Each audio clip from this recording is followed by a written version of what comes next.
Hola, me llamo Guadalupe Hernández, aunque todos me conocen como Doña Lupe. Tengo 83 años y hoy me animo a contarles una historia que guardé en el corazón durante décadas. Antes de empezar, les pido que dejen un me gusta, se suscriban al canal para escuchar más relatos como este, y me cuenten en los comentarios desde qué rincón de México o del mundo están mirando. Me haría mucha ilusión leerlos. Nací en un pueblito de Michoacán en el año 1942. Mi niñez fue como la de muchas otras niñas de mi generación, ayudaba a mi madre con la cocina, cuidaba a mis hermanitos y soñaba con el día de mi boda. En aquellos años, casarse era prácticamente el único destino posible para una mujer. No se hablaba de otras opciones. Mi padre era un hombre autoritario, convencido de que las mujeres solo debían aprender lo justo para llevar una casa. Aunque la maestra de la escuela le insistía en que yo tenía facilidad para el estudio, él me sacó de la primaria cuando apenas había terminado el tercer grado. ¿Para qué quiere aprender más si su camino es casarse y tener hijos?, le respondió a la maestra. Esa frase se quedó grabada en mi mente, como si la hubieran tallado a fuego. A los 16 años conocí a Roberto, durante la fiesta patronal del pueblo. Era un joven apuesto, trabajaba en la ciudad y tenía 24 años. Me deslumbró su sonrisa y la forma en que hablaba de lugares que yo solo conocía por los cuentos. Mis padres estaban encantados, venía de una buena familia y tenía empleo fijo como mecánico en un taller de la ciudad. Después de 6 meses de noviazgo, nos casamos en la primavera de 1958. Los primeros meses fueron como vivir en un sueño. Roberto me trataba con una dulzura que me hacía sentir como una reina. Nos mudamos a Morelia, a una casita que había alquilado cerca de su trabajo. Todo era nuevo para mí, las calles asfaltadas, los supermercados, los autobuses. Me sentía como una princesa de cuento que había dejado atrás su vida de pueblo. Pero poco a poco, ese cuento de hadas empezó a volverse una pesadilla. La primera vez que Roberto me agredió fue 8 meses después de la boda. Había cocinado frijoles para la cena, pero se me pasaron un poco. Estaban más blandos de lo que a él le gustaban. «No sirves ni para esto», me gritó antes de darme una bofetada que me tiró al suelo. Recuerdo el ardor en la cara y el silencio que siguió. No supe ni cómo reaccionar. Esa noche, cuando él se quedó dormido, lloré sola en el baño frente al espejo. Me dije a mí misma, fue mi culpa, tengo que ser más cuidadosa. En esos tiempos, nadie hablaba de violencia doméstica. Nos criaron para aguantar lo que fuera dentro del matrimonio. El matrimonio es una cruz que se carga, solía decir mi madre. Con el tiempo descubrí que Roberto tenía una cara para el mundo y otra muy distinta para mí. Afuera era amable, trabajador, respetado. Pero en casa, cualquier cosa era excusa para su mal humor. Si la comida no estaba a su gusto, si hablaba con algún vecino, si se le cruzaba un mal día, todo podía desencadenar su furia. Los gritos se convirtieron en golpes, los golpes en patadas. En 1960 nació nuestro primer hijo, Miguel. Creí ingenuamente que un bebé podría ablandar el corazón de Roberto. Y por un tiempo pareció ser así. Estaba orgulloso de su hijo, lo mostraba con entusiasmo a sus amigos. Decía que iba a ser un hombre de bien. Pero esa calma fue pasajera. El llanto nocturno del bebé lo sacaba de quicio. «Hazlo callar o lo callo yo», me amenazaba. Aprendí a leer su estado de ánimo antes de que cruzara la puerta. Si llegaba oliendo a alcohol, sabía que tenía que mantener a Miguel en silencio absoluto. En 1962 nació nuestra hija Lourdes, y en 1964 llegó Anita, la más pequeña. 3 hijos en 6 años. Con cada embarazo, Roberto se volvía más frío, más distante, más violento. «Una boca más que alimentar», murmuraba con fastidio. Ya para entonces había perfeccionado el arte de golpearme sin dejar señales visibles. Sabía exactamente dónde pegar para no dejar marcas, el abdomen, los muslos, la espalda. Y también era un maestro en manipularme emocionalmente. «¿A dónde vas a ir sin mí? No sabes hacer nada. ¿Quién va a querer a una mujer con 3 críos? Tu familia ni siquiera tiene espacio para ti. Deberías agradecerme que te mantengo». Y yo le creía. Creía que no tenía escapatoria, que ese era el destino que me había tocado. Y además, ¿qué iban a decir en el pueblo? La vergüenza de una mujer separada era más pesada que los golpes. Aprendí a ocultar los signos del maltrato. Usaba maquillaje para cubrir los moretones. Me vestía con mangas largas incluso en pleno verano. Inventaba excusas para no asistir a reuniones familiares. Me caí por las escaleras. Me pegué con la puerta del closet. Últimamente estoy muy torpe. Mentiras que repetía tanto que empezaban a sonar verdaderas incluso para mí. Los niños crecieron rodeados por esa atmósfera de tensión constante. Les enseñé a mantenerse en silencio cuando su padre estaba en casa, a no pedirle nada, a desaparecer. Ellos creían que así eran todos los padres, distantes, intimidantes, impredecibles. Miguel, el mayor, empezó a mostrar señales de rebeldía. A los 8 años, se interponía entre su padre y yo cuando había peleas. «Déjala en paz», le gritaba con sus pequeños puños cerrados. Eso solo empeoraba las cosas. «¿Así me enseñas respeto? ¿Poniendo a mi hijo en mi contra?», me reprochaba luego, y el castigo era más brutal. Una vez intenté buscar ayuda. Fue en 1965, después de una golpiza tan feroz que terminé con una costilla fracturada. Con el poco valor que me quedaba, fui a la comisaría. El policía que me atendió escuchó mi relato sin mover un músculo. Cuando terminé, me dijo: «Señora, esos son asuntos de familia. Resuélvalos en su casa. Seguramente usted lo provocó. Vaya y sea una buena esposa. Ya verá que todo mejora». Salí de ahí con el alma más rota que el cuerpo. El mensaje era claro: estaba sola. Mi sufrimiento no le importaba a nadie. Y peor aún, era invisible. Para 1968, la situación en casa se había vuelto insostenible. Roberto había perdido su empleo en el taller y apenas conseguía trabajos esporádicos. Bebía más que nunca y el dinero no alcanzaba. Yo había empezado a lavar ropa ajena y a hacer arreglos de costura para algunas vecinas. Lo hacía a escondidas, porque a él no le gustaba que yo tuviera independencia. El poco dinero que juntaba lo escondía en una vieja lata de galletas, en lo alto de la alacena. Esa pequeña reserva se convertiría en nuestra única esperanza. Una noche de julio, Roberto llegó a casa más tarde de lo habitual y completamente borracho. Los niños ya estaban dormidos. Le serví la cena, pero al verla, la arrojó contra la pared gritando que estaba fría. Lo que siguió fue la peor paliza que había recibido hasta entonces. Me pateó en el suelo mientras gritaba que no servía para nada, que debería desaparecer. Por primera vez, temí de verdad por mi vida. A la mañana siguiente apenas podía moverme. El ojo izquierdo lo tenía tan inflamado que no lo podía abrir. El labio partido y el cuerpo cubierto de moretones. Roberto se había marchado temprano como si nada hubiera ocurrido. Miguel, que ya tenía 10 años, me ayudó a levantarme. Cuando me vio en ese estado, su mirada me atravesó el alma. No era miedo ni tristeza, era odio. «Va a matar a mi mamá», le dijo a sus hermanas con los puños apretados. «Y después nos va a matar a nosotros». Fue en ese instante, al ver el terror y la furia en los ojos de mis hijos, que algo dentro de mí se quebró.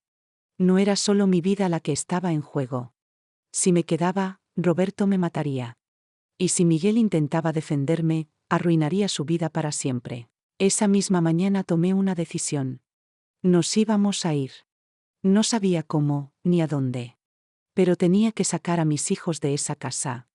Lo que ocurrió después cambió nuestras vidas para siempre. Pero esa es otra parte de mi historia. ¿Quieren saber cómo logramos escapar y empezar de nuevo? Cuéntenmelo en los comentarios. Y si alguna vez pasaron por algo parecido, o conocen a alguien que lo haya vivido, me gustaría que me lo compartieran. No olviden dejar su me gusta y suscribirse para escuchar la segunda parte. Gracias por prestarme sus oídos y su corazón. Los días siguientes a aquella brutal golpiza los pasé como una sombra dentro de mi propia casa. Roberto volvió a su rutina como si nada hubiese pasado. Yo fingía normalidad, mientras por dentro trazaba cada detalle de nuestra fuga.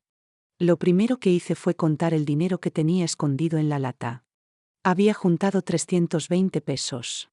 No era mucho, pero tendría que bastar. Sabía que debíamos irnos lo más lejos posible, a un lugar donde él no pudiera encontrarnos. Pensé en Josefina, una prima que vivía en la Ciudad de México. Llevábamos años sin hablarnos, pero recordaba que alguna vez me dijo: «Si un día necesitas ayuda, búscame». Jamás imaginé que llegaría a necesitar tanto esas palabras. El problema era cómo comunicarme con ella sin levantar sospechas. No teníamos teléfono en casa, y si iba a la central telefónica del pueblo, alguien podía verme. En esos días, los vecinos no intervenían, pero sí eran buenos para correr chismes. Vi a tu esposa llamando a la capital, le dirían, y eso sería suficiente para despertar su desconfianza. Una tarde, mientras lavaba ropa en el patio, se acercó doña Carmen, una vecina mayor con la que apenas cruzaba palabras. Se paró junto a la cerca y me dijo en voz baja: hija, yo he visto lo que te hace ese hombre. No es justo. Si necesitas ayuda, cuenta conmigo. Me quedé inmóvil, las manos en el agua enjabonada. Nunca antes alguien me había ofrecido ayuda de frente.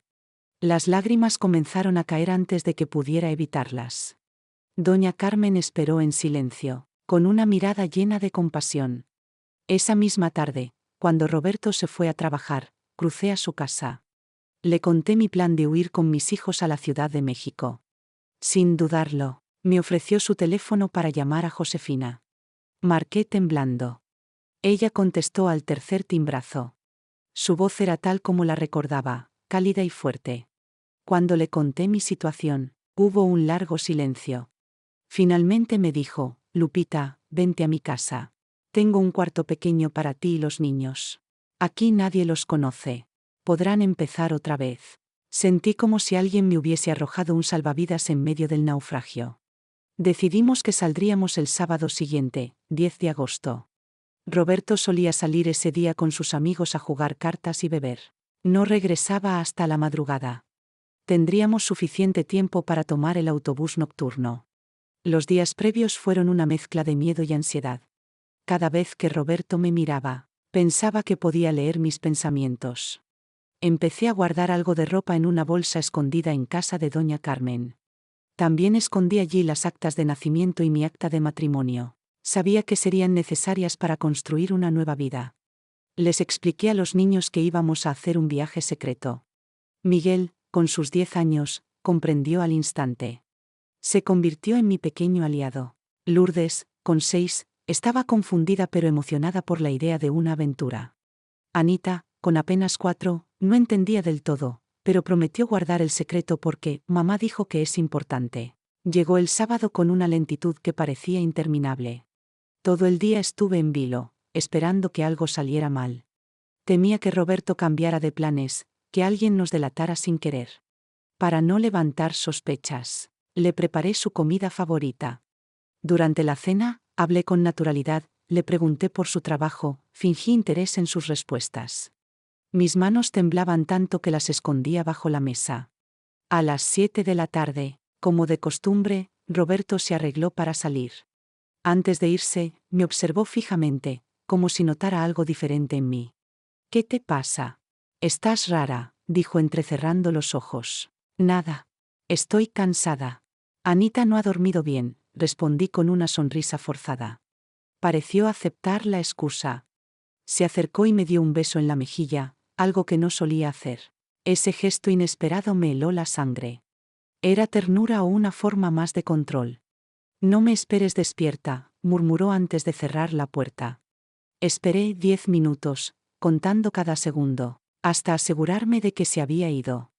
Los niños ya estaban vestidos con 2 capas de ropa, como les había indicado. «¿Ya nos vamos, mamá?», preguntó Miguel, con mezcla de miedo y decisión en los ojos. «Sí, mi amor.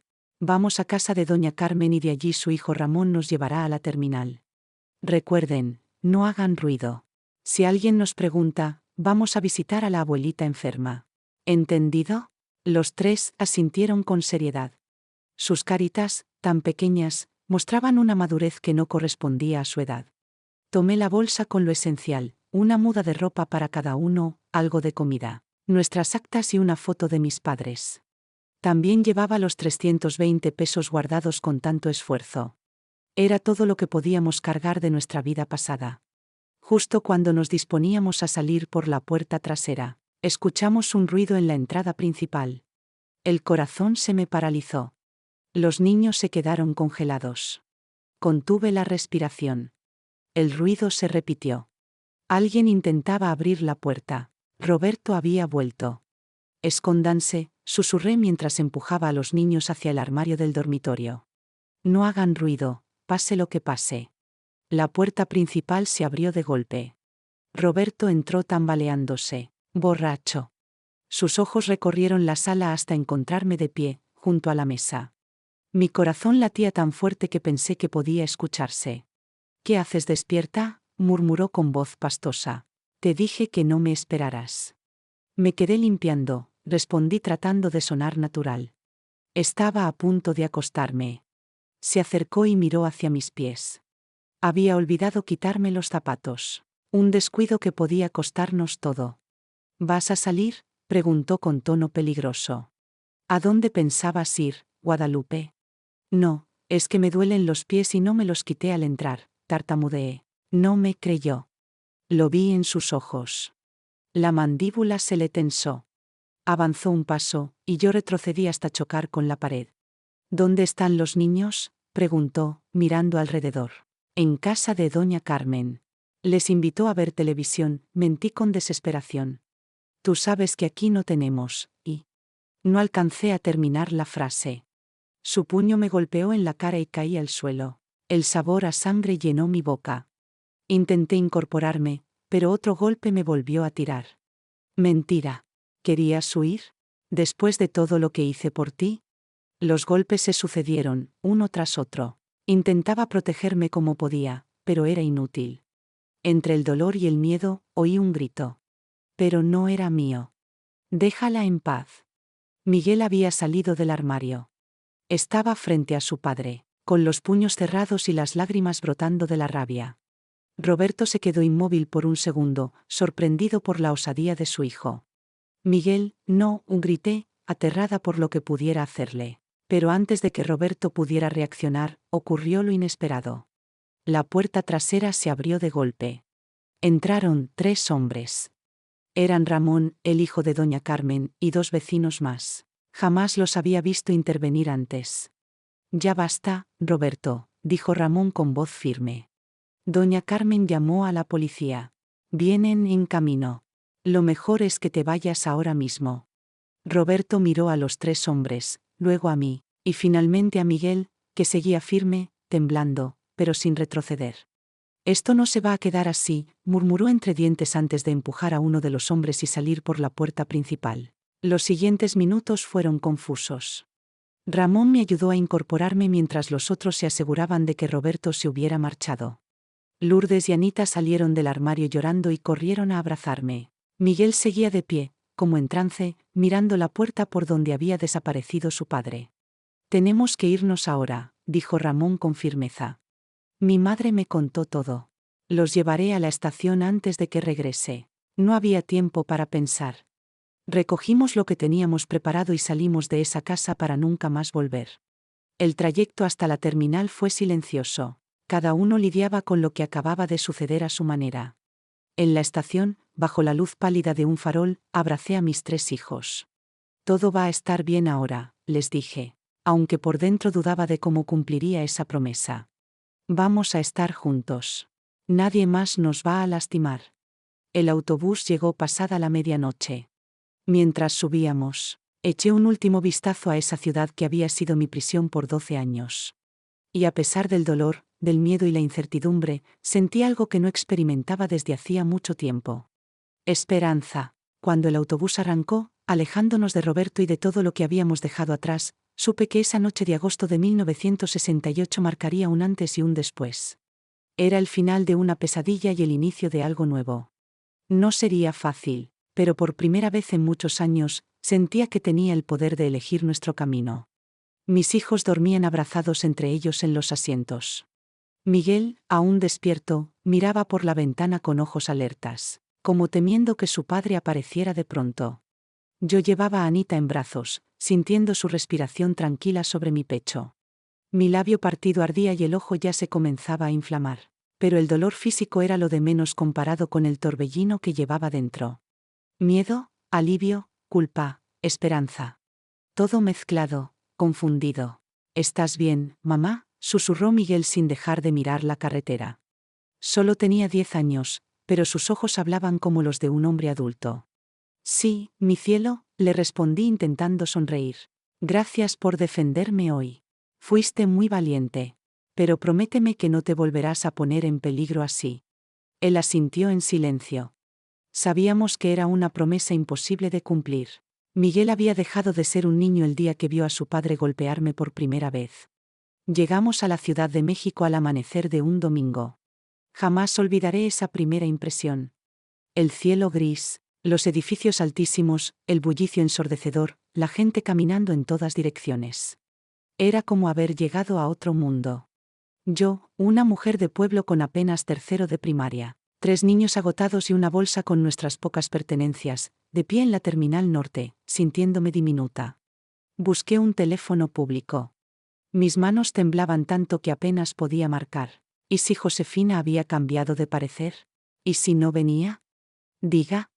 La voz de Josefina sonó al otro lado de la línea, igual que la recordaba. Josefina, soy Lupe, ya estamos aquí, en la terminal. Hubo una pausa eterna. Quédate ahí.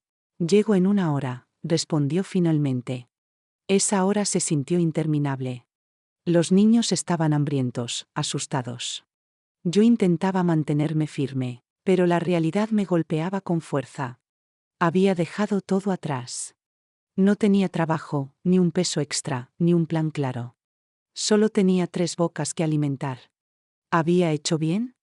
1 hora después, puntual como prometió, Josefina apareció. La reconocí de inmediato, aunque habían pasado años. Se detuvo en seco al verme y sus ojos se llenaron de lágrimas.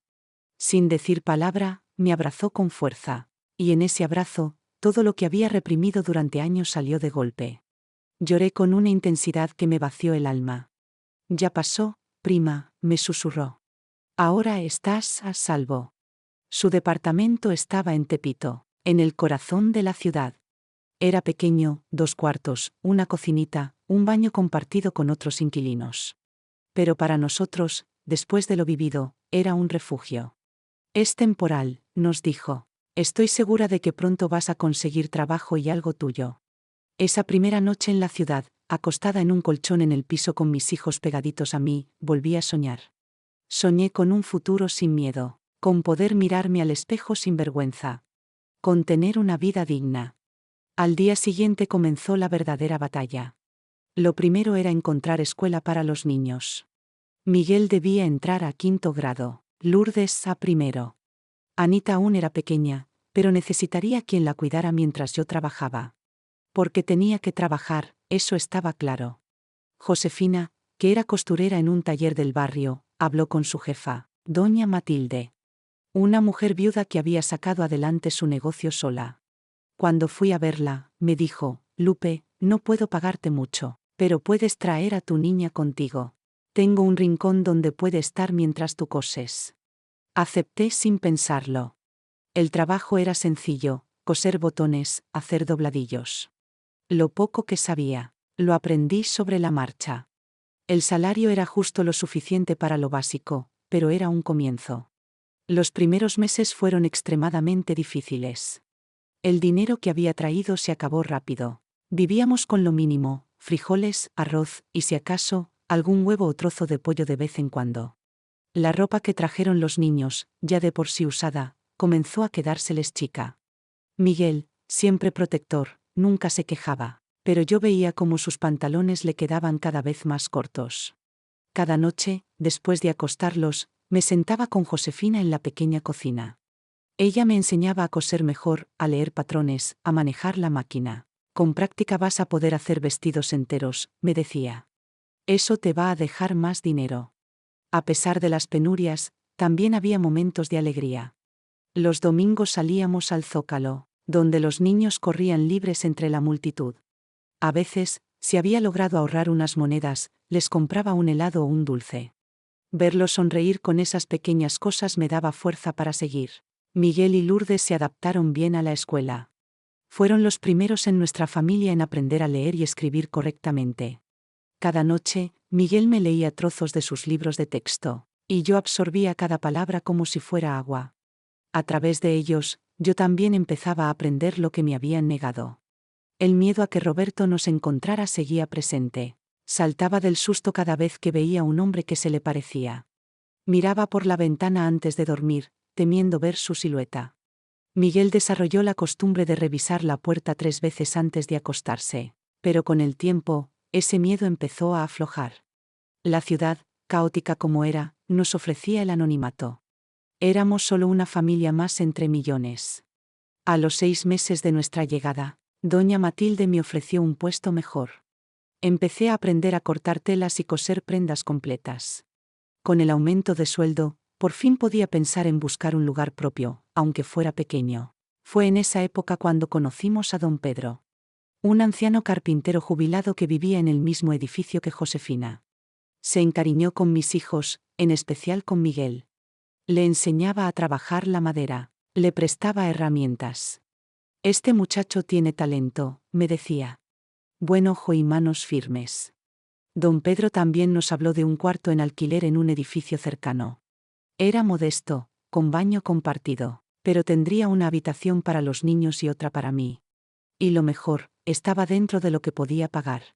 A finales de 1969, casi un año después de huir, nos mudamos a nuestro primer hogar propio en la Ciudad de México.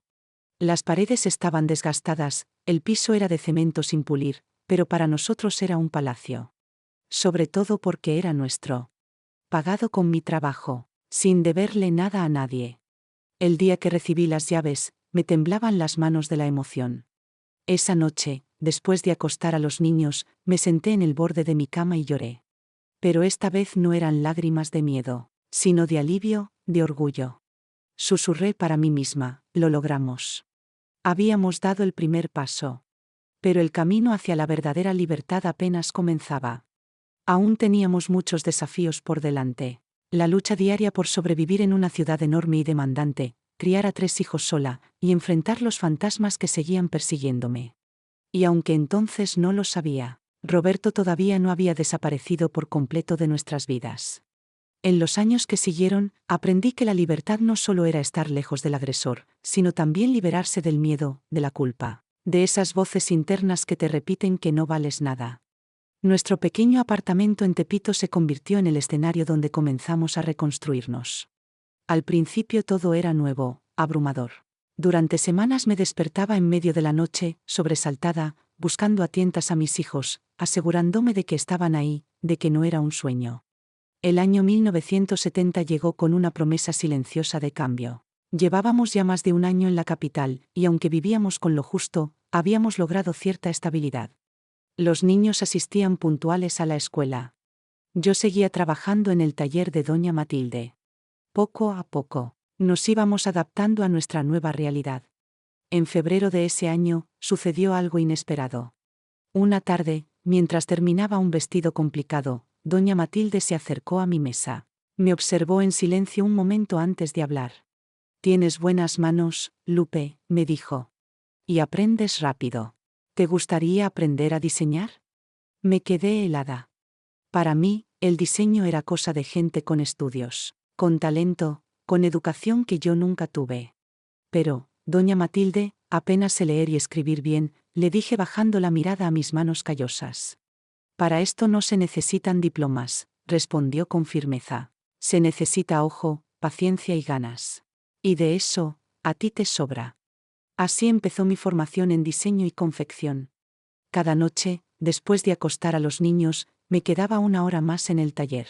Doña Matilde me enseñaba a tomar medidas, a trazar patrones, a entender cómo se comportaban las telas, cómo combinar colores y texturas. Mis primeros trabajos eran rústicos, torpes. Recuerdo el primer vestido que logré hacer sola, un modelito sencillo para niña, con un bordado en el cuello. Tenía tantos defectos que quise deshacerlo. Pero doña Matilde no me dejó. «Guárdalo», me dijo. «En un año vas a ver cuánto has avanzado». Tenía razón.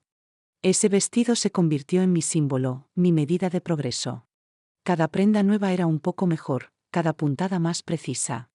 Para mediados de 1970, ya no solo cosía. Empecé a atender clientas, tomar medidas, recomendar estilos y telas.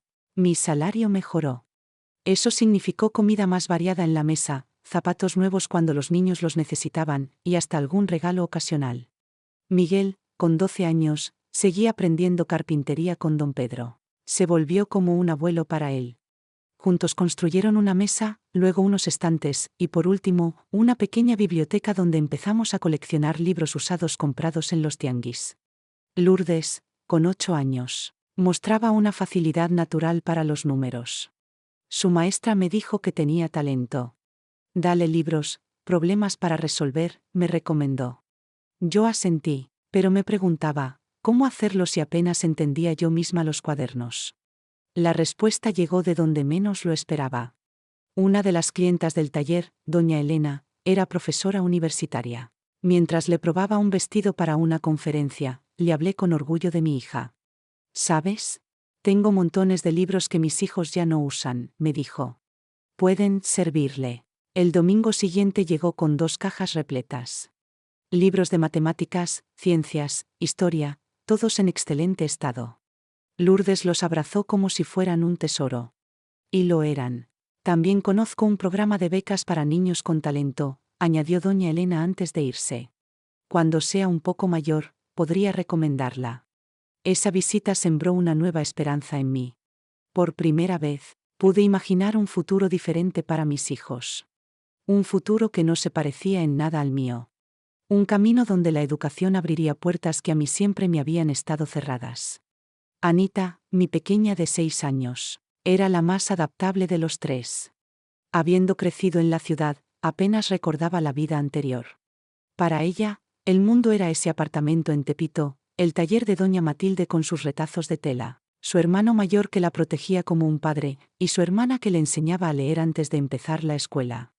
El año 1971 trajo consigo nuevas pruebas y también nuevas oportunidades. Doña Matilde decidió expandir su negocio y abrir un local en una zona más céntrica. Me ofreció quedarme al frente del taller original. Tú conoces mejor que nadie cómo funciona esto, me dijo. Confío en tu criterio. Las clientas te respetan. Acepté el reto con miedo y emoción. Por primera vez alguien confiaba en mí para liderar algo, para tomar decisiones. El nuevo cargo implicaba más responsabilidades, pero también más salario, más reconocimiento. Fue entonces cuando tomé otra decisión que cambiaría mi vida. Me inscribí en clases nocturnas para adultos. 3 veces por semana, después de cerrar el taller, caminaba hasta una escuela cercana donde enseñaban a leer, escribir y matemáticas básicas a personas que, como yo, nunca tuvieron la oportunidad. Miguel, que ya tenía 13, se quedaba a cargo de sus hermanas esas noches. Ve tranquila, mamá, me decía con esa madurez que siempre me sorprendía. Nosotros estaremos bien. Las primeras clases fueron duras. Me sentía lenta, insegura, fuera de lugar. Muchas noches volví a casa con los ojos llenos de lágrimas que no quería mostrarles a mis hijos. Pero seguí. Cada palabra que lograba leer correctamente, cada suma que resolvía, era una pequeña victoria contra el pasado. Una noche, al volver de clase, mientras acomodaba mis cuadernos, noté que Miguel me miraba en silencio desde la puerta. Estoy orgulloso de ti, mamá, me dijo. Sus palabras me abrazaron más que cualquier cosa. A finales de 1971 ocurrió algo que nos pondría otra vez a prueba. Una tarde, mientras atendía a una clienta, vi pasar una figura conocida frente al taller. Mi sangre se congeló. Era Roberto. No sé si fue coincidencia o si llevaba tiempo buscándonos. Pero el terror fue el mismo que aquella noche que huimos. Corrí a la trastienda fingiendo un mareo. Esa noche reuní a los niños y les conté lo que había visto. Miguel reaccionó de inmediato. No dejaré que se acerque a ustedes, dijo con los puños apretados. No, hijo, le respondí. Esta vez no vamos a huir. Tampoco lo enfrentaremos con violencia. Lo haremos bien. Al día siguiente fui a una oficina de asesoría legal gratuita. Me temblaban las piernas al cruzar ese edificio con pasillos fríos y gente trajeada. Yo, con mi vestido sencillo y mi español torpe, me sentía diminuta. Me atendió una abogada joven, la licenciada Ramírez. Le conté todo, el maltrato, la huida, la vida nueva. ¿Tiene pruebas?, me preguntó. Solo mis cicatrices y el testimonio de mis hijos, le respondí. Me explicó que podía solicitar el divorcio por violencia intrafamiliar y pedir una orden de restricción. El proceso sería largo, pero por primera vez sentí que había otra opción. Una que no era huir ni aguantar. Durante los meses siguientes viví con el corazón en vilo. Cambiamos nuestras rutinas. Los niños ya no salían solos, yo no bajaba la guardia ni un segundo. Pero también seguí adelante con el proceso legal. Asistí a cada cita, firmé cada papel, conté una y otra vez los años de abusos que había callado. En abril de 1972 recibí la notificación oficial. El divorcio había sido concedido. Y lo más importante, Roberto tenía prohibido acercarse a mí o a los niños. En papel, por fin, éramos libres. Sabía que un documento no era un escudo infalible. Si él decidía ignorarlo, no había policía que lo impidiera. Pero algo había cambiado dentro de mí. Ya no era la mujer que escapó con miedo una noche. Era una madre que había usado la ley para proteger a su familia. Esa noche hicimos una pequeña fiesta en casa. Horneé un pastel, algo que solo hacíamos en los cumpleaños. Vinieron Josefina, doña Matilde, don Pedro y algunos vecinos que se habían vuelto nuestros amigos. Fue nuestra forma de cerrar un capítulo oscuro. Mientras miraba a mis hijos reír, pensé en todo lo que habíamos recorrido. Ya casi no quedaba rastro de la mujer golpeada y sumisa que fui. En su lugar estaba yo, una mujer que trabajaba, que estudiaba, que tomaba decisiones. Que amaba con fuerza, pero también con valentía. Sabía que aún había retos por delante, pero ya habíamos demostrado algo vital, que si se puede empezar de nuevo. Que las cicatrices pueden sanar. Que el miedo, aunque no desaparezca del todo, se puede convertir en cautela. Y con el tiempo, en sabiduría. Los años que siguieron al divorcio fueron de crecimiento constante. Recuerdo 1973 como un punto de inflexión. Por fin teníamos cierta estabilidad. Miguel, con 15 años, ya era un joven maduro que dividía su tiempo entre la secundaria y el taller de carpintería donde don Pedro lo había recomendado. Lourdes, con 11, obtuvo una beca gracias a sus buenas notas. Especialmente en matemáticas. Su talento era innegable. Anita, con 9, era una niña feliz, creativa, de esas que llenan la casa de risas. Yo había asumido totalmente la dirección del taller de doña Matilde en Tepito. Ella se enfocaba en su nueva tienda en Polanco y confiaba plenamente en mí. Seguía yendo a clases nocturnas y, con inmensa alegría, obtuve mi certificado de primaria. Me inscribí enseguida en el programa de secundaria para adultos. Fue en una de esas clases donde conocí a Carmela. Una mujer de mi edad, con la mirada apagada. Siempre se sentaba sola. Una noche noté un moretón en su muñeca, cubierto con un rebozo. Me acerqué y le dije sin rodeos: me llamo Guadalupe. Si un día necesitas hablar, estoy aquí. No respondió. Pero al día siguiente, se sentó a mi lado. Pasaron 2 semanas hasta que por fin se abrió. Y lo que contó fue como escuchar mi propia historia. Un esposo violento, 2 hijos pequeños, la culpa, el miedo, la sensación de estar atrapada. No tengo a dónde ir, me dijo con los ojos llenos de lágrimas. No sé cómo mantener a mis hijos. Las mismas palabras que yo misma repetí durante años. Te voy a contar algo, le dije con calma. Y le conté mi historia desde el principio. Hablé de Roberto, de los golpes, de la noche que escapamos. De los primeros meses en la ciudad, de la pobreza, del taller, de cómo logré sostenerme. Le mostré mis cicatrices, las físicas y las invisibles. Pero también le mostré lo que había conseguido. Un hogar, trabajo, mis hijos a salvo. No digo que sea fácil, le dije, pero es posible. Y no tienes que hacerlo sola. Esa noche algo cambió en mí. Por primera vez vi mi historia no solo como una tragedia superada, sino como una herramienta para ayudar a otras. Mi dolor, mi lucha, podían servir de puente para mujeres que todavía estaban dentro del infierno. 3 meses después, Carmela dejó a su esposo. La ayudé a encontrar un cuarto cerca de nuestro edificio. La llevé al taller, le enseñé lo básico. No tenía experiencia, pero aprendía rápido. Estaba a salvo, y sus hijos también. A partir de ahí, comenzaron a llegar más mujeres. Algunas enviadas por Carmela, otras por vecinas que conocían mi historia. Algunas ampliamente aparecían, con la mirada baja, preguntando por la señora que ayuda. No todas estaban listas para irse. Muchas solo venían a hablar, a escuchar. A imaginar que quizás otra vida era posible. Yo nunca presionaba. Sabía que esa decisión debía salir de adentro. En 1974 recibí una visita inesperada. Era la licenciada Ramírez, la abogada que me ayudó con el divorcio. Ahora trabajaba con una organización nueva que daba apoyo legal y psicológico a mujeres víctimas de violencia. Necesitamos gente como tú, me dijo. Alguien que haya vivido esto. Que pueda hablar con otras mujeres de igual a igual.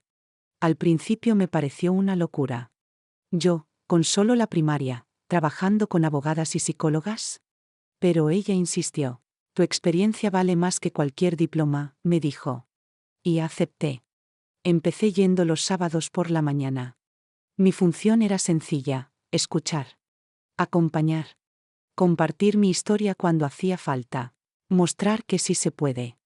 No era un trabajo pagado, pero me llenaba el alma. Me daba un propósito que ni siquiera sabía que buscaba. Para 1975, el pequeño grupo con el que colaboraba se convirtió en algo más organizado. Lo que comenzó como unas pocas mujeres ofreciendo su tiempo libre, evolucionó en una red sólida con un espacio propio en una vieja casa del centro. La llamamos Casa Esperanza. No era un refugio en sentido estricto, eso vendría después, pero sí un lugar donde las mujeres podían romper el silencio. Allí recibían orientación legal, apoyo emocional, o simplemente un espacio seguro para respirar. Mis hijos, ya adolescentes, apoyaban plenamente mi labor. Miguel ayudaba con reparaciones en el lugar. Lourdes organizaba actividades para los niños que llegaban con sus madres. Anita, siempre tan sociable, era la primera en dar la bienvenida. Ellos sabían, mejor que nadie, lo importante que era lo que estábamos haciendo. Uno de los momentos más impactantes lo viví en el verano de 1976. Una tarde, en Casa Esperanza, llegó una mujer joven con un bebé en brazos y una niña pequeña aferrada a su falda. Tenía el rostro tan golpeado que apenas podía hablar. Se llamaba Teresa. Su historia era brutal. Su marido, un hombre con contactos en la policía, la había tenido prácticamente secuestrada durante años. Había logrado escapar mientras él estaba de viaje. Pero tenía miedo. Mamá, va a encontrarme, repetía entre sollozos. Dice que si me voy, me mata. Esta vez no bastaban palabras de consuelo. Teresa necesitaba desaparecer. Pero no teníamos recursos para enviarla lejos. Los refugios para mujeres aún no existían. Sin pensarlo, ofrecí mi propia casa. Puede quedarse con nosotros, le dije a la licenciada Ramírez. Mis hijos entenderán. Y así fue. Teresa y sus hijos vivieron con nosotros casi 3 meses. Dormían en el cuarto de Lourdes, que se mudó al sofá sin protestar. Durante el día, Teresa cuidaba la casa mientras sus heridas, tanto físicas como emocionales, empezaban a sanar. Una tarde, Miguel llegó preocupado. Mamá, hay un hombre preguntando por Teresa en el barrio. Tiene pinta de policía. Sentí un escalofrío recorrerme la espalda. No podíamos dejar que la encontraran, pero tampoco podíamos enfrentarnos directamente con alguien protegido por la ley. Convocamos una reunión urgente en Casa Esperanza. La licenciada Ramírez hizo varias llamadas. Para el amanecer del día siguiente, ya teníamos un plan. Teresa y sus hijos viajarían a Guadalajara, donde otra organización los recibiría. Les conseguimos papeles nuevos, ropa, algo de dinero. La despedida fue dolorosa. En 3 meses, se habían vuelto parte de nuestra familia. Un día, cuando sea fuerte como tú, voy a ayudar a otras mujeres, me dijo Teresa antes de subir al autobús. Te lo prometo. Ese momento nos abrió los ojos. Comprendimos que necesitábamos algo más. Un lugar secreto, seguro, donde mujeres como Teresa pudieran reconstruirse sin miedo. A finales de 1976, comenzamos una campaña para recaudar fondos y crear el primer refugio oculto para mujeres maltratadas en nuestra zona. Fue un esfuerzo titánico. Participaron abogadas, psicólogas, trabajadoras sociales, y también mujeres como yo, sobrevivientes convertidas en activistas. Finalmente, en la primavera de 1977, el refugio abrió sus puertas. Era una casa modesta, en las afueras de la ciudad, con capacidad para 6 familias. Las reglas eran estrictas para protegerlas: ubicación secreta, sin visitas externas, teléfono solo para emergencias. Pero por primera vez, teníamos un espacio donde las mujeres en peligro podían estar realmente a salvo. Mientras tanto, mi vida personal también evolucionaba. Miguel, ya con 19 años, había terminado la preparatoria. Trabajaba como carpintero a tiempo completo y ayudaba con los gastos del hogar. Lourdes, de 15, seguía destacando académicamente. Soñaba con estudiar contabilidad en la universidad. Anita, con 13, pasaba horas en el taller conmigo. Le fascinaba la costura y el diseño. Yo, por mi parte, completé la secundaria. Ese logro lo celebramos con una pequeña fiesta en casa. Recuerdo cómo temblaban mis manos al sostener el certificado. Para muchos, era solo un papel. Para mí, era la prueba de que una mujer a la que le habían negado la educación podía reescribir su historia. El trabajo en Casa Esperanza ya no era un simple voluntariado. Dedicaba todos mis sábados y 2 tardes por semana a escuchar mujeres que llegaban destruidas, como una vez llegué yo. También comencé a dar charlas en escuelas y centros comunitarios. Hablaba sobre violencia doméstica, compartía mi testimonio, enseñaba a identificar las señales. En diciembre de 1978 recibí una carta que me hizo llorar de emoción. Era de Teresa. Nos contaba que estaba bien, que sus hijos crecían sanos, que tenía un empleo como secretaria en una escuela, y que por las noches estudiaba. Cumplí mi promesa, escribió. Trabajo con un grupo de mujeres aquí. Les hablo de ti, de cómo me salvaste la vida. Queremos abrir nuestro propio refugio. Esa carta me hizo entender algo profundo. Lo que estábamos haciendo no solo cambiaba una vida. Cada mujer que salía adelante podía convertirse en luz para otras. Fue entonces que tomé una decisión importante. Dejaría la dirección del taller para dedicarme de lleno a Casa Esperanza. Cuando se lo conté a doña Matilde, no solo no se molestó, sino que me apoyó sin reservas. Has encontrado tu verdadera vocación, me dijo con una sonrisa. Además, Anita está casi lista para tomar tu lugar aquí. Y tenía razón. A sus 13 años, Anita ya dominaba la máquina de coser con una seguridad admirable. Así fue como, a los 36 años, comencé lo que considero mi segunda vida. Una vida dedicada a transformar el dolor en acción, no solo para mí y mis hijos, sino para cientos de mujeres que merecían vivir sin miedo. Que merecían descubrir su fuerza, sanar sus heridas y recuperar su dignidad. Los años que siguieron fueron de trabajo intenso y aprendizaje constante. No buscaba títulos universitarios, pero absorbía todo lo que me ayudara a ayudar mejor. Aprendí sobre leyes, psicología, dinámicas familiares, derechos humanos. Las abogadas y psicólogas se convirtieron en mis maestras. Y yo, en sus aliada. Les enseñaba lo que ningún libro podía explicarles: el miedo que te paraliza, la culpa que te nubla, la vergüenza que te encierra, y la valentía que florece cuando menos lo esperas. Hoy les he contado una historia que comenzó en la oscuridad, pero terminó en la esperanza. Una historia marcada por el dolor, sí, pero también por la resiliencia. Gracias, de corazón, por acompañarme hasta el final de este relato. Mis cicatrices invisibles, que un día fueron marcas de sufrimiento, se convirtieron en símbolos de fortaleza. Gracias a ellas pude tender la mano a muchas otras mujeres. Mis hijos crecieron siendo personas nobles, compasivas y fuertes. Y Casa Esperanza sigue funcionando hasta hoy, ahora dirigida por jóvenes que continúan nuestra misión. Si mi historia les tocó el corazón, si les dio fuerza o les hizo reflexionar, les pido que dejen un me gusta a este vídeo. Sus comentarios son muy valiosos para mí. Cuéntenme qué parte de mi experiencia resonó con ustedes, o si conocen historias parecidas. No olviden suscribirse para conocer más testimonios reales como el mío. Historias que quizás puedan iluminar el camino de alguien que lo necesita. Y recuerden siempre lo que digo a cada mujer que llega a Casa Esperanza: ninguna cicatriz, visible o invisible, define quiénes somos. Lo que nos define es la fortaleza para sanar y seguir adelante. Gracias por escucharme. Gracias por su tiempo. Y no lo olviden, siempre hay esperanza después de la tormenta.